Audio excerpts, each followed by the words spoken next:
tous les printemps des petits pingouins, une colonie de 1000 oiseaux qui se déplacent chaque année pour effectuer leur couvaison sur une petite île rocheuse de l'archipel. Donc, on est allé faire un tour pour aller à la rencontre de ces oiseaux-là et on en a parlé avec le capitaine Dominique Lachance. Et quand on dit petit pingouin, Eve-Marie, c'est pas juste un surnom. Quand on dit pingouin, c'est vrai, hein? C'est vraiment le petit pingouin, c'est son vrai nom. Pourquoi il est ici, c'est tout simplement parce qu'il vient nicher. Ce qui est inusité dans tout ça, c'est que c'est la colonie vraiment la plus à l'intérieur des terres en Amérique, on va dire même au sud-ouest. Pour en retrouver d'autres, il faut aller vraiment plus loin vers le nord-nord-est, comme la côte du Labrador. Alors qu'il soit en si grand nombre, ici proche, c'est vraiment un peu spécial. C'est un oiseau, oui, mais c'est surtout, comme je le disais tout à l'heure, un oiseau aquatique qui va nager beaucoup mieux que voler. Alors, c'est bien rigolo de les voir essayer de voler quand ils partent de l'eau. C'est drôle. On va les voir s'alimenter, plonger dans l'eau, cohabiter avec d'autres espèces d'oiseaux, bien sûr, sur le rocher en particulier. On y retrouve du cormoran à aigrette, du goéland des trois sortes, manteau noir avec cerclé et argenté. Alors, on va pouvoir observer tout ça, oui, puis la cohabitation aussi de toutes ces espèces-là sur le rocher. Donc, le petit pingouin, Eve-Marie, c'est le cousin du grand pingouin qui est aujourd'hui disparu. Il est tout petit, il mesure environ 30 cm de haut lorsqu'il est debout.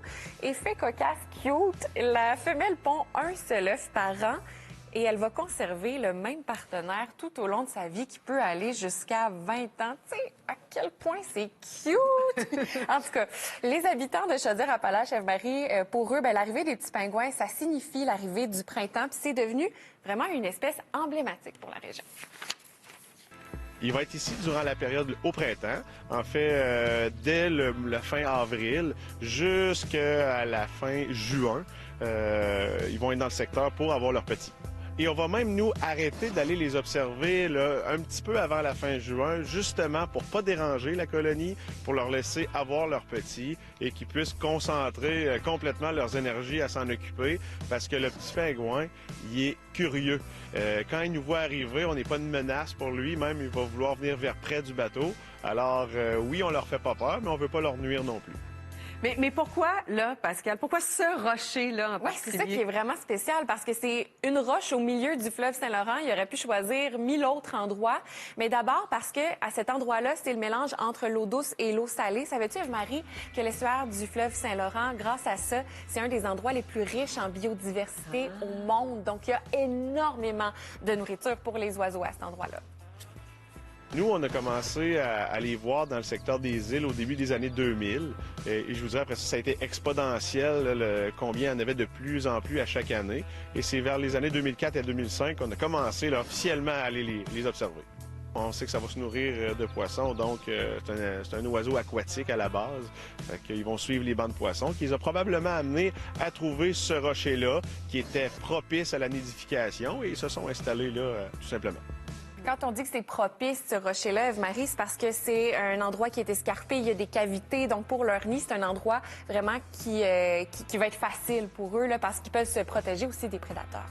Comment on fait pour aller les observer? Bien, en croisière, en bateau, c'est une sortie qui est absolument magnifique. Dans l'archipel de l'île aux Grues, il y a une vingtaine d'îles.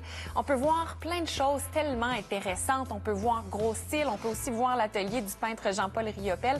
C'est un lieu qui est vraiment très riche en histoire, mais on peut aussi observer d'autres animaux, mais surtout beaucoup d'oiseaux. Comme mammifères, on peut voir bien sûr des loups marins, hein, le phoque commun, le phoque gris, ça peut arriver aussi. Les oies blanches à ce temps-ci sont à grand nombre dans le secteur. Les canards en nidification, toutes sortes de choses. On a aussi le pigargue, l'aigle à tête blanche dans le secteur depuis aussi quelques années. C'est tous des oiseaux qu'on peut observer et des surprises, on en a à tous les années. C'est à la rencontre de l'eau douce et l'eau salée, qui est l'eau saumâtre.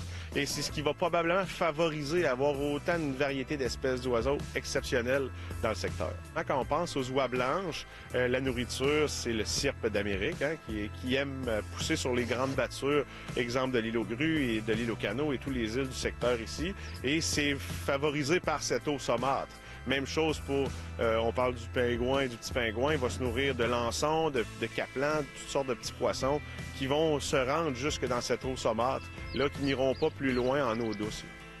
Donc, évidemment, ben, on peut y aller avec les croisières La Chance, avec les croisières AML sur place. Puis c'est vraiment une belle sortie. C'est un petit peu plus qu'une demi-journée, donc ça peut prendre 4h30, 5h, mais tu sais, Wow! on découvre plein de choses en même temps. C'est chez nous! Puis il y a beaucoup de touristes qui vont vivre cette expérience-là, mais moi, j'ai envie de vous inviter cet été à faire du tourisme local. Ouais. Moi, j'adore faire ça, découvrir ce qu'il y a chez nous. Je savais pas qu'on avait des petits pingouins à 35 minutes de Québec.